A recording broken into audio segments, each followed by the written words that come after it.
Good weekend, obviously. Yeah, right. Back in Columbus and Cincinnati, and just enjoyed the concert. Like I didn't think I would because I don't like all those people. Yeah, right. Yeah, I love Matchbox 20 and Rob Thomas. I did not like being around thousands of people. We had good seats and we had VIP access to better bathrooms instead of the Porta Johns. And so yeah, it was a good weekend, good time seeing my family. Went Saturday with my sister to there's a casino that we all like to meet up at, and Yeah. there's a good restaurant there. We ate there and then turned around. We don't gamble much, but Sure. I ended up winning $200, which God promptly encouraged me to share. So I Yeah. came back with not with what I went down with. So What'd you win on? some slot machine with a panda that I thought was kind of cute looking. I know, dude, that's exactly how, we really don't go to Vegas is the place that we used to go to a lot. And then just over time it was like, it wasn't really our thing to gamble, like we do like penny and nickel slots. And I Yeah, do the same thing, like to kind of go, oh, there's a Star Wars slot machine or an Addams Family slot machine, or something like that. they know how to get you. That'd be more my thing. We had a very similar thing too, once playing like nickel slots, and then all of a sudden won like $70 on it. One, that's great. That's all I need. That's all I need, That's that was the second machine I sat at, and I won $200, and I just hit cash out, and I was done. It's kind of it, right? It's kind of like, I'm good. I'm Yeah, good. When you were talking before, do you have issues with crowds in general? Like you just don't like crowds or no? I don't like crowds. I don't. Yeah, I don't like. We have in Columbus. It was called Red, White, and Boom, which was the largest Fourth of July fireworks in the Midwest. Yeah. And I've been to it a total of twice in my life Yeah. because it's just wall to wall people. Yeah. People go down at 9 o'clock in the morning and set up, or the night before, and claim their space. And I'm like, I've done it with a couple of friends before, and I'm like, you know what? I think I'm done. I've listen, man, I've had that experience a number of times, like out at Disneyland or other events where you kind of go, yeah, it's silly. you know, I don't mind it. I don't mind it too much, but when it starts to get like I've been in Disneyland on 90,000 people days. And when you have 90,000 people in that one park on that day, Yeah, it's just you're going, and that's me working, so I get to use like, the back ways and the escape hatches and all that stuff and kind of going, yeah, how's anybody having fun here today?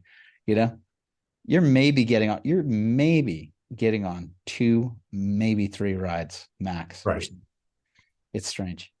And it's always in the dead of summer. Of course, I've also had that in Yosemite. We've gone to go to Yosemite a couple times Mhm. in California. And when you get there during the summer, it's just like it's just it's a tourist location. You get Yeah. people from all over the world and you just go, okay. so, so you survived that, you got Yep. back in it. Unfortunately, my uncle passed away on Monday. I'm sorry to hear that. What Yeah. what happened? Just he's 86, old age. Yeah. This is my dad's youngest brother, his last of the four brothers left alive. So that was kind of I feel bad because the funeral I wanted to go to the funeral, but the funeral's Thursday. That's when I get my chemo treatment off of me. I Yeah. can't travel with this stuff on. So, No. I get it. I'm but my sorry. sister's going back tomorrow, so she'll be at the funeral. She's down with you now Yeah, for, she came down last night. She got here before I did. oh wow. That's good. I didn't arrive till like after midnight, and turn she on got the here like turn 5 on p.m. turn on the air conditioning for me, dear. Yeah, Cool down the house. I'll see when I get there. yeah. Let's dive into our final week of our 1 month Buffalo Journal. What do you think about that? I have not looked at that yet. Oh, No, yes, I have. I I haven't. looked at it. That's okay. Pull it up We were here. talking about the 1 month Buffalo Journal, which you can get for free. Just head on over to I'd rather be a buffalo.com. or go to i'dratherbeabuffalo.com/free journal. You can get a free PDF over there. We've been going over this for the last couple of weeks. So if you haven't seen the videos before, go on back and take a look at them, and we'll walk and talk through them. Here's what our question is this week that we're going to be unpacking. Write about a time when you felt lost or unsure of your purpose. What did you do to find direction, and how can you apply those lessons now? I got a lot to add to this. I'll start, and then you can follow up. I will tell you, I've had this a number of times in my life. I'm in sort of a version of this right now. I would say that the first time that this really hit for me was when I had moved up from, when I was younger, when I was about 22. I must have been about 22 at the time, and I moved up from Los Angeles to Northern California, and I was living in Chico, California at the time, and I was completely unplugged from my entire environment down there, and just trying to find my footing up there, because I had graduated with a theater degree. Now I was up in Chico in Northern California, which is 77 miles north of Sacramento, and kind of not sure what to do. Like, I wasn't doing theater. Kate and I were together. It was before we were going to get married.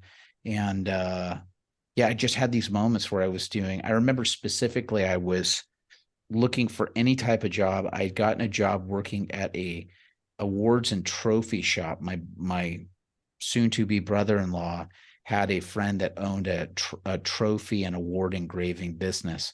So they just kind of hired me. And I remember I was, at one moment, it was like late August, and I'm assembling karate awards, karate trophies in a warehouse that's in pretty sweltering heat up in Northern California. And just thinking, yeah, I've got a degree in theater, and I'm putting these together for, just a little bit more than minimum wage, and just going, I'm not sure what I'm doing, and just trying to find my ground. I think it's so funny. It's so good for me to be saying this right now, because it does relate to part of what I'm in the middle of, which I'll share part of this. And I realize that this is a good thing about our channel and about this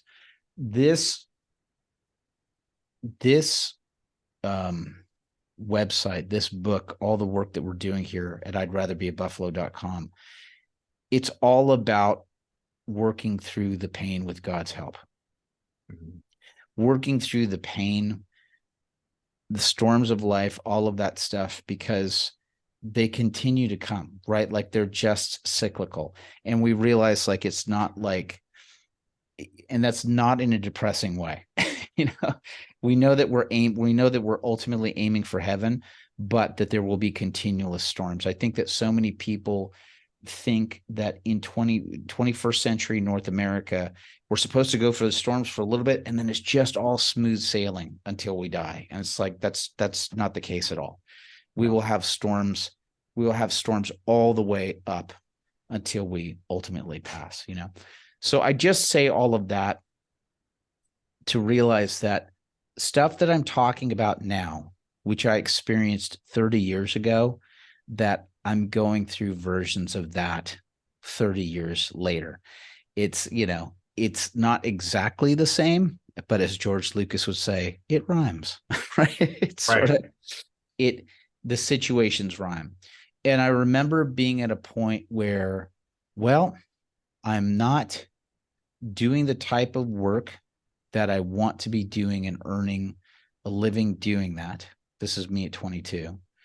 But I guess I'll just start trying to find opportunities where I can practice my skill and work on the skill, even though I'm not getting paid to do it. In the meantime, while I'm still trying to do stuff to pay the bills.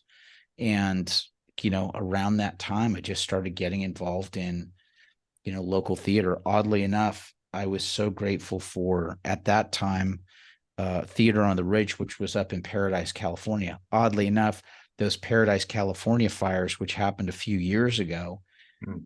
the Paradise Theater on the Ridge did not get burned down. The fires went around it. And I drove up in through Paradise, California after those major fires went through that area. Doug, you wouldn't believe it. Like that fire demolished so much of that town when it came through. It was bizarre. You would walk through certain areas, you would go, and it happened all throughout that town where you'd be driving through neighborhoods that had been completely decimated. And then this one random house that was just like, it was like the fire went around it. I mean, I saw Wow. several of those houses. Fortunately, Theater on the Ridge was one of those structures that did not get burned down, you know. But anyway, for back then, I just started kind of getting back into it. And the fact is, listen, I wasn't mature in my my walk with God at the time. You know, I mean, I think like looking back on it then, um, I think that I think that there might have been a lot more peace or serenity that might have come to me if I had invited God, um, if I invited God into it.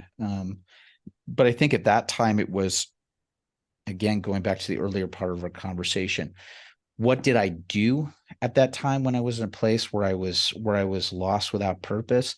It was literally, okay, let me put my head down, do what I can, and try to figure out those moments where I can, you know, try to find opportunities to do the things that I want to do at the same time.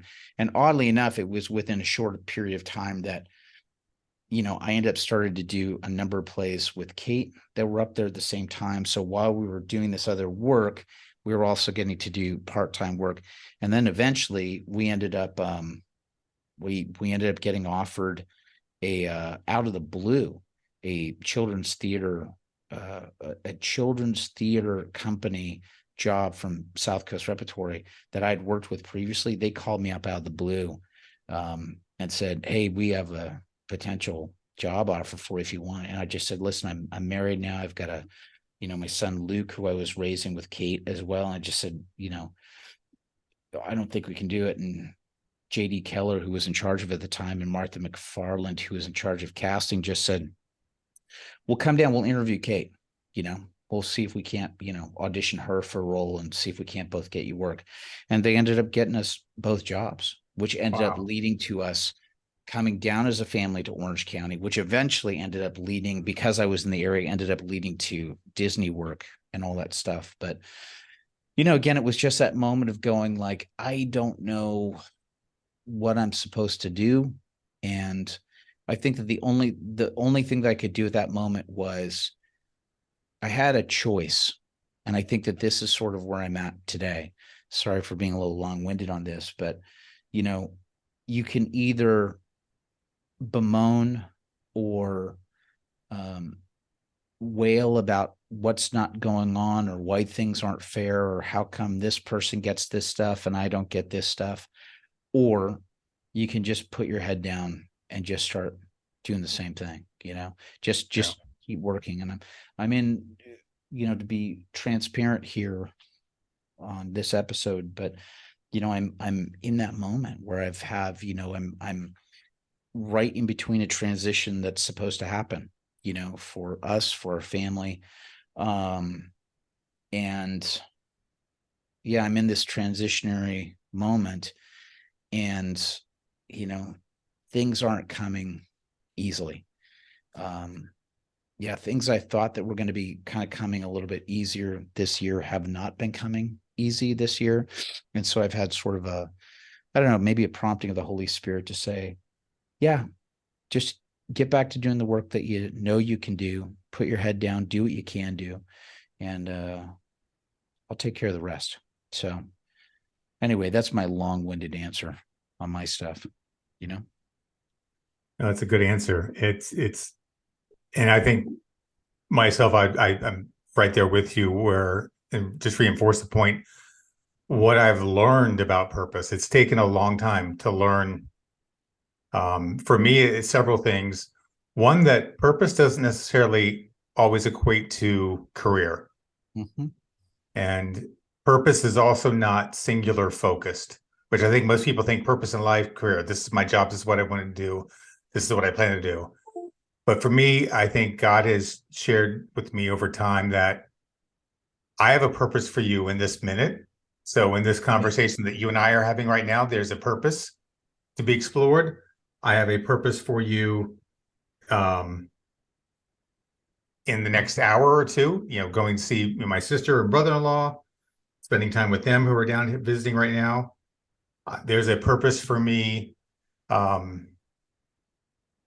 in the next day at work, this week with time with my friend Matt, my trainer.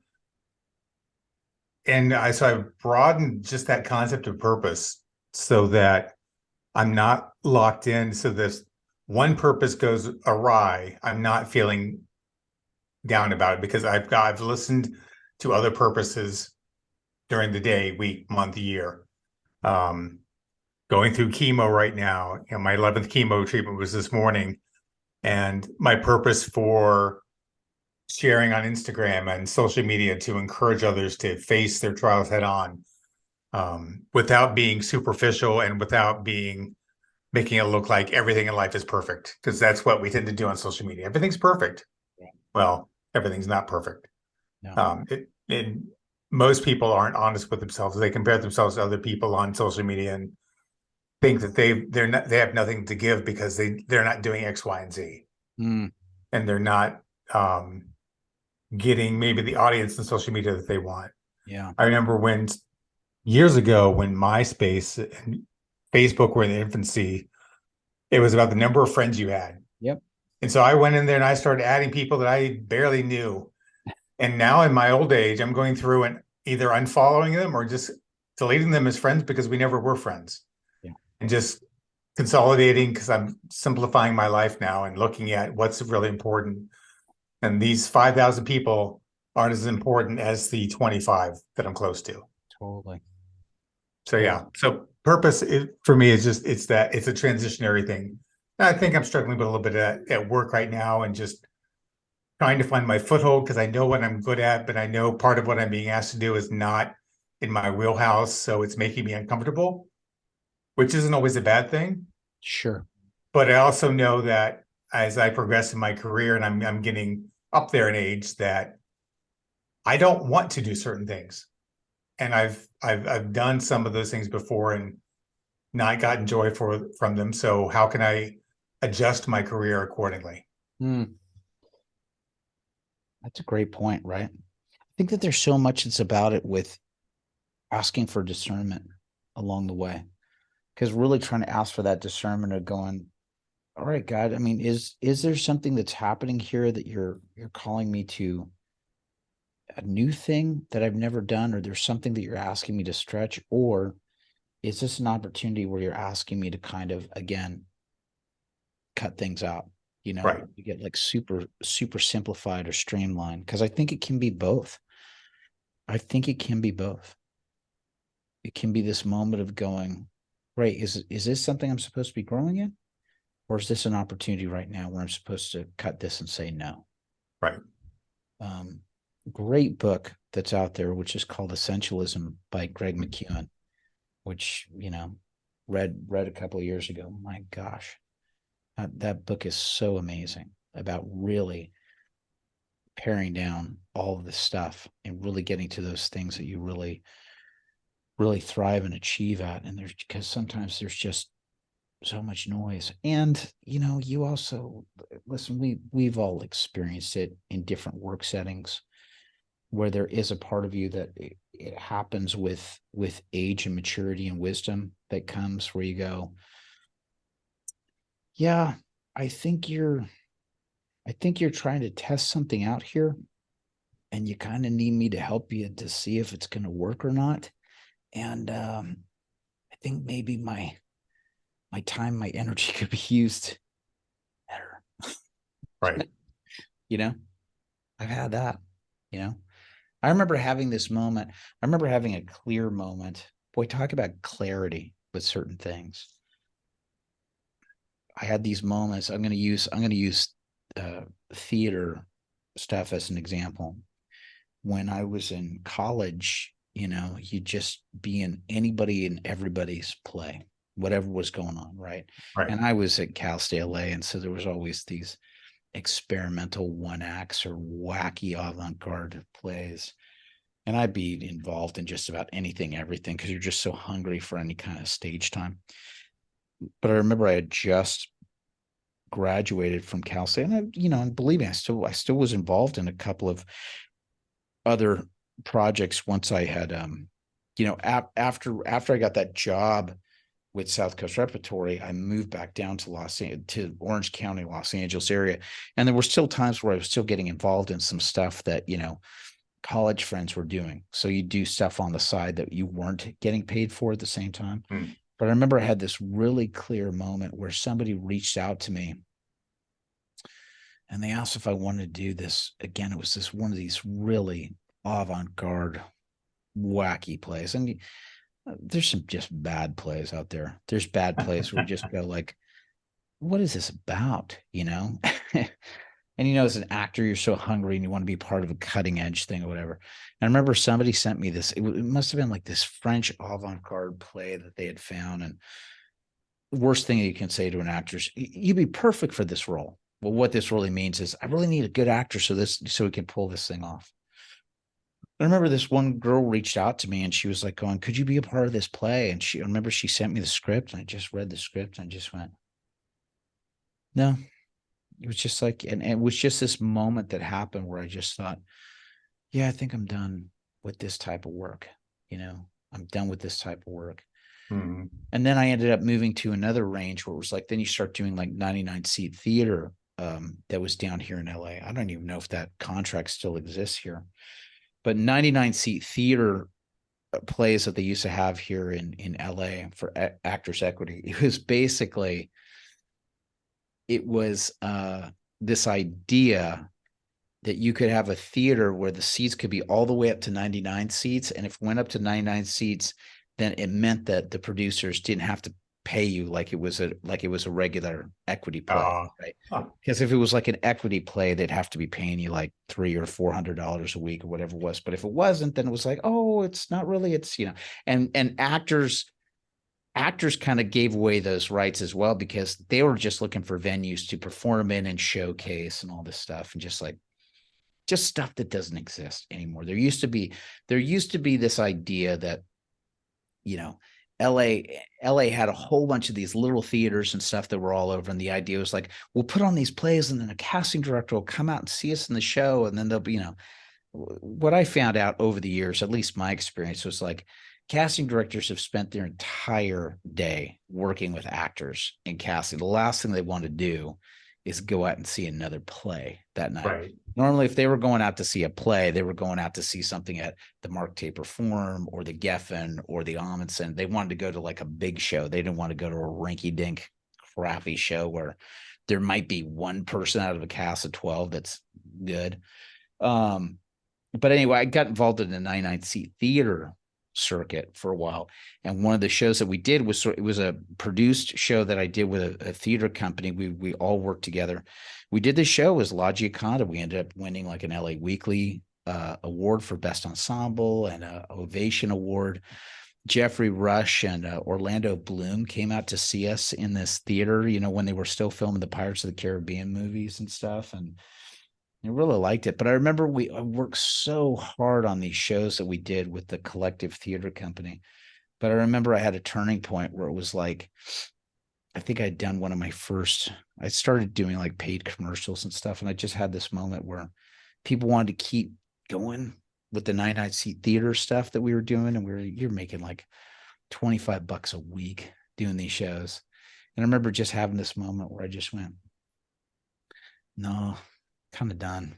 I got kids at home that need us at night. You know, I don't want to be handing them off. I don't want to be handing them off to our oldest son so he's babysitting while we're, you know, running around with makeup and costumes. You know, it's just, I don't know. You just get clarity. So I don't know.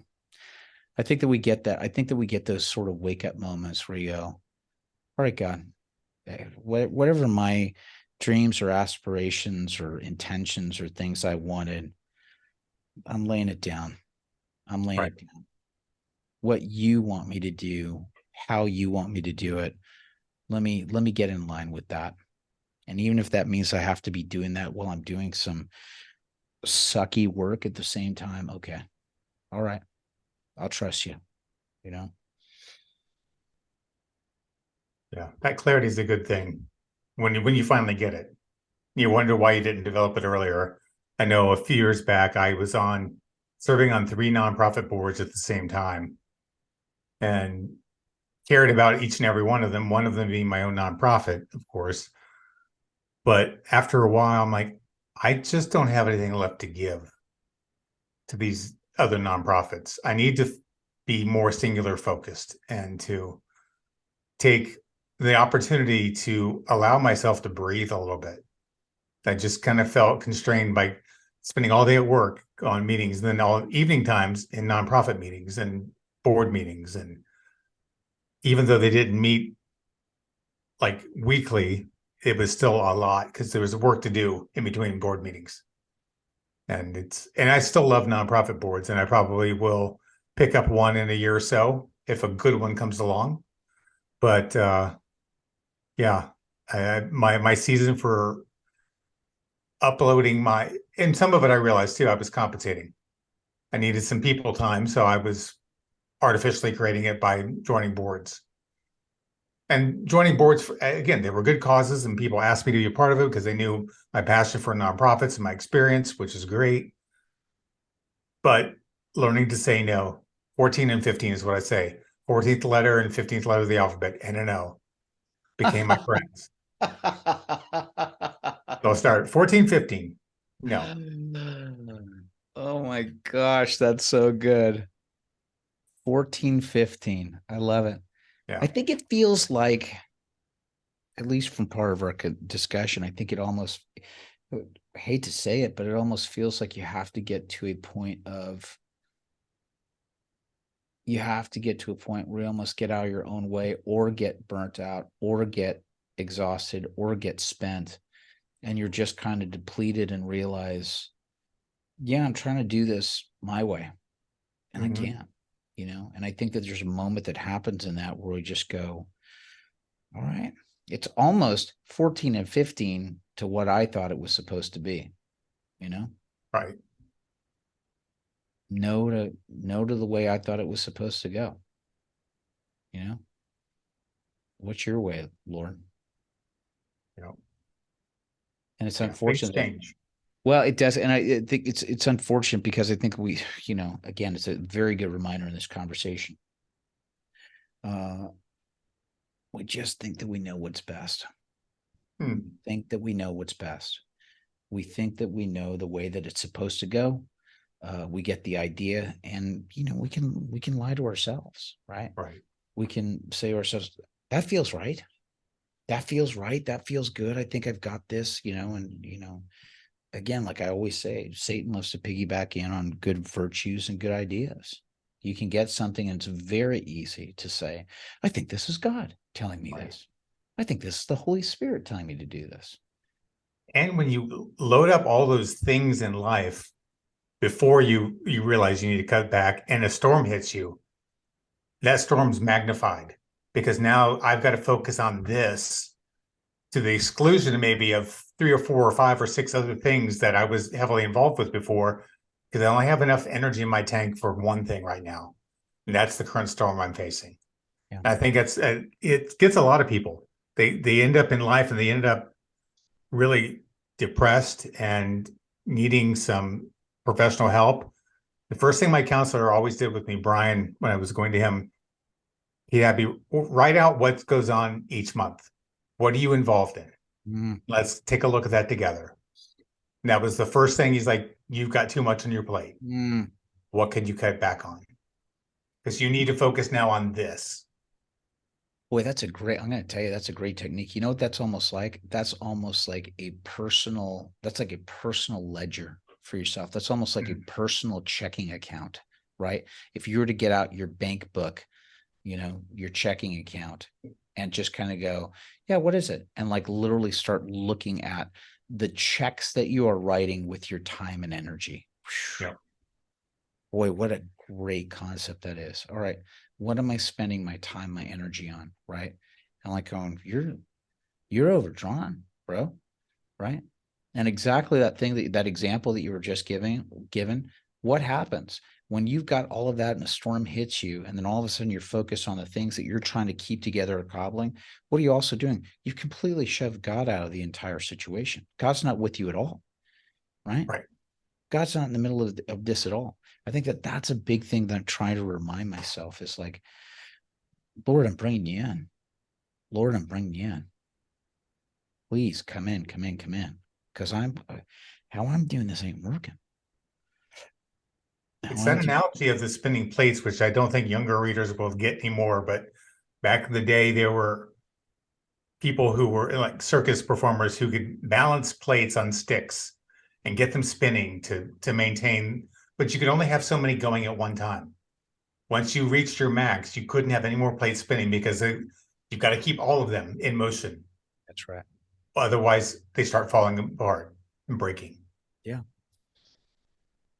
There's a great example of that they have currently now on game show Survivor. Do you watch Survivor at all? I do not. They have usually one of their big elimination rounds that they have as you get towards the end. They've done this a couple of times, but they have it looks like almost like a big mousetrap thing, right? So it's like you get a little ball and it looks like a series of metal tubes that they have. And so you drop, and your one hand is tied to a belt on your waist. And they don't do this every season. They do it every couple of seasons, but you take a ball and then you put it into this mousetrap thing. As it goes down, it comes out one tunnel, right? And once it goes halfway through, there's a little lever that happens and it changes direction of the track. So when you put the ball in, it'll go down, but then the next time it'll come out on another tube, right? So there's two tubes at the end of it. So you're doing this, you have to keep track of what the ball is. Well, what happens in the competition is over time, you have to start adding more balls to it, right?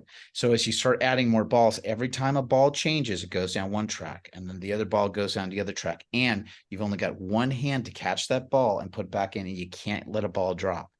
And you keep adding balls to this. And if you're not keeping focus on where it's going, you lose track, and one of the balls will go past you, right? And if you've got again, same thing with the spinning plates, right? If you've got too many balls going, too many things going, you're going to lose track of something. Because again, multitasking just truly doesn't exist, right? No. Like, I mean, this whole idea of like, oh, I got all these things going at the same time. No. You basically have micro attention on each of these things, and you're not giving full focus to the stuff you really are supposed to be doing. So I think that's for me, I feel like that's a good takeaway that we're having from the conversation, right? Absolutely. It's like, just like discernment, really checking in. I love that idea of that it's like a personal life ledger, of going, check in. Let's see what happened with your last month. How was your last month? What were you spending it on? Okay. Here are the areas of your life where you're overdrawn. And most particularly for me, it's a big thing that I have to say. How's my prayer life and my relationship with God? Right. And also making sure, and believe me, man, there's also a part of me that has to realize that I know that there's a part of me that God's also calling me to go, hey, Kevin, you're also supposed to be inviting me into your work and the tasks and the stuff that I've set you to do, because I can, again, going back to what you just said, there's many times that I can get involved in things and say, well, I'm doing this for God. Well, I'm running this, I run this little group over here. I'm helping this guy over here, or this guy over here, or whatever. And, if I'm getting to a point where I'm getting exhausted, resentful, ignoring time with Kate, with my sons, I guarantee you, God's saying, I don't need you to do that. Are you doing that for me? Because you're not doing that for me. I think you might be doing that for your own glory. Yeah. You might be doing that for your own, patting yourself on the back. Look how good I am. It can even happen at church. My first church, I would have a regular Sunday meeting, and then I would have a small group, and then we'd have a men's group, and then we'd have they call it a cell group, which is more defined study, specific topics, and then take a class through the church every week. Yeah. I'm like, and I'm part of a ministry to the deaf. Yeah. So we had deaf Bible study every week. That's too much. It was too much.